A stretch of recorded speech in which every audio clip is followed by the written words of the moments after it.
क्या आप भी एज अ बिगिनर इस बात को लेकर कंफ्यूज हैं कि हम अपनी इंग्लिश जर्नी को शुरू कहां से करें? क्योंकि कई सारे लोग सजेस्ट करते हैं कि ग्रामर कभी ना पढ़ें, ग्रामर से लैंग्वेज नहीं आती। और कई सारे लोग ये सजेस्ट करते हैं कि ग्रामर पढ़ना जरूरी है। क्या आप भी इसको लेकर कंफ्यूज हैं? चलें इसे दूर करते हैं। सबसे पहले हमें ये समझना बहुत जरूरी है कि ग्रामर सिर्फ एक नहीं है, बल्कि ग्रामर के अंदर ही अंदर अपने आप में बहुत सारे टाइप्स हैं। जैसे कि ट्रेडिशनल ग्रामर जो स्कूल्स में आमतौर पर पढ़ाई जाती है, इस ग्रामर को अच्छे तरीके से ना पढ़ने से भी आपकी इंग्लिश पर कोई फर्क नहीं पड़ेगा। आपको नहीं आती है प्रॉपरली तो भी आप इंग्लिश बोल सकते हैं, इसका इंग्लिश बोलने से कोई ताल्लुक नहीं। लेकिन हाँ, कुछ इंपॉर्टेंट पॉइंट्स अगर समझ लिए जाए तो हमारी जर्नी थोड़ी आसान हो जाती है, सीखना आसान हो जाता है।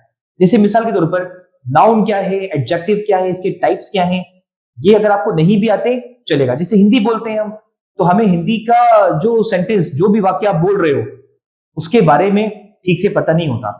इसमें विश्लेषण क्या है, इसमें कर्ता कौन है, हमें नहीं पता होता, लेकिन हम हिंदी ठीक से बोल पाते हैं क्योंकि हमारी कमांड होती है डिस्क्रिप्टिव ग्रामर पर और फंक्शनल ग्रामर पर।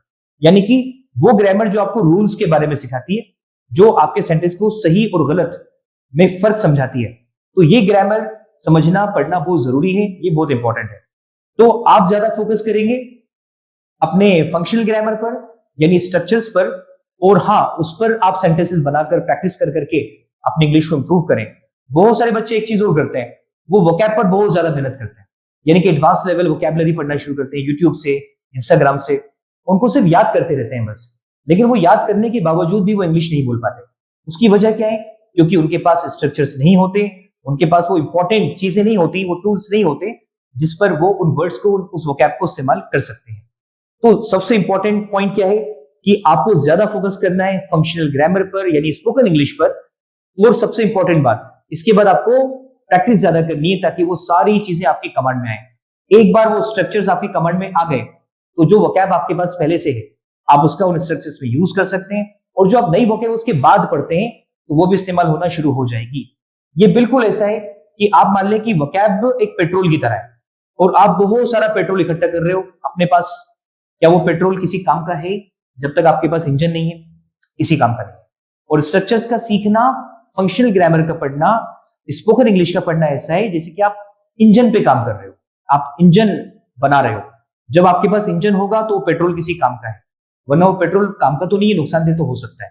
तो ये वोकैबुलरी हमारे ब्रेन को और ज्यादा डिस्टर्ब ही करेगी अगर यूज नहीं होगी तो इसलिए ज्यादा फोकस हम करेंगे पहले स्ट्रक्चर्स पर।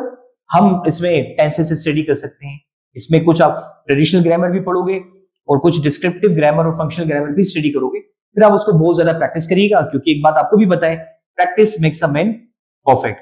इसके लिए आप हमारे चैनल के साथ में जुड़ सकते हैं। हमने स्टार्ट से लेकर आगे तक वीडियोस बनाई हैं। डे 1 से आप वो वीडियोस देखकर अपनी इंग्लिश जर्नी में ग्रोथ कर सकते हैं। थैंक यू सो मच जुड़े रहने के लिए।